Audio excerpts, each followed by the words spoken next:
अभी एक बेटी वाला केस अच्छे से थमा नहीं था, उसका इंसाफ तो खैर दूर की बात है। अभी दूसरी बेटी का वीडियो आ गया सामने। नोएडा, यूपी नोएडा का एक केस है। एक लड़की जलती हुई सीढ़ियों से नीचे आ रही है और बचाओ बचाओ बोल रही है।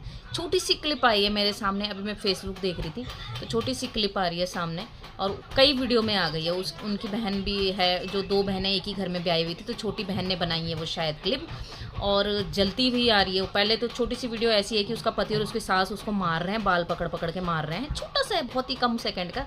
और उसके बाद सीढ़ियों से जलती हुई एक लेडीज़ आ रही है और फिर नीचे फ्लोर पे ऐसे बैठी हुई बिना कपड़ों के, जली हुई पूरी। तो मतलब देख के मुझे इतना रोना आ रहा है, इतना ज़्यादा कि मतलब मैं क्या बताऊँ। मेरी समझ में ये नहीं आता कि चलो ठीक है, गलत किसी के भी साथ हो, लड़के के साथ हो चाहे लड़की के साथ हो, गलत तो चीज़ गलत होती है।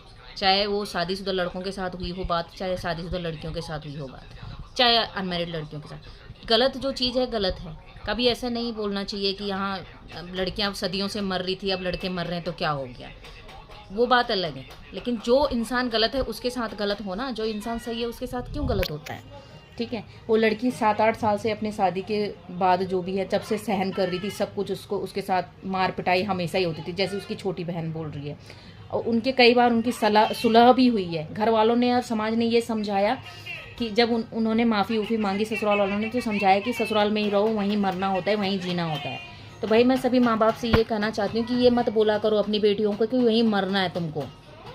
एक थप्पड़ कोई एक दिन मारता है, कोई एक उंगली उठाता है, उसी दिन बोला करो कि अपनी बेटी को कि तेरा ये घर, तेरे माँ बाप जब तक जिंदा हैं तू वहाँ से निकल कर हमारे पास आ जा। क्यों सहन करना है कुछ भी। इस दिन के लिए सहन करवाया आपने अपनी बेटी को कि जिंदा जले वो। क्यों पैदा करते हो, खुद ही जला देते ना। क्यों पैदा करते हो, पैदा करने के बाद खुद ही जला जुला के खुद ही मार देते हैं। इतना सहन करने के लिए क्यों वो करा। इसीलिए लोग पहले के जब टाइम पे लड़की पैदा करने से डरते थे, क्योंकि ये सब सीन होने थे, इसलिए पैदा ही नहीं करते थे लोग। आजकल फिर वही चीज़ें होने लग गई। एक वो भिवाड़ी जो केस हुआ है मनीषा लड़की के साथ, कितना गंदा केस हुआ है, कितनी बीती और कितना तड़पी होगी, वो सोच के भी कांपने लगता है शरीर। और अगर जरा सी हमारी उंगली, जरा सी रोटी बनाते हुए, खाना बनाते हुए जरा सी जल जाती है, 3 दिन तक 4 दिन तक उसमें इतना जलन होता है, दर्द होता है। सोचो पूरी की पूरी उसको जिंदा जलाया गया है और मर गई वो। अब बताओ, जब भी ऐसी चीज़ें देखती हूँ ना, सबसे ज़्यादा गुस्सा तो माँ बाप पे आता है। जो लोग ऐसे बोलते हैं कि अब तुम ससुराल चली गई, अब तुम वहाँ मरो चाहे बचो। क्यों नहीं बोलते आप लोग, क्यों नहीं आप लोग बोलते, पढ़ाते। 1-1 करोड़ रुपए, 20-20 लाख रुपए, 50-50 लाख रुपए तुम शादी पे लगा देते हो। उससे अच्छा उसको किसी कामयाब करने में लगाओ ना, ताकि वो आराम से जी सके कल के दिन, अगर ऐसी चीज़ें उसके साथ हों।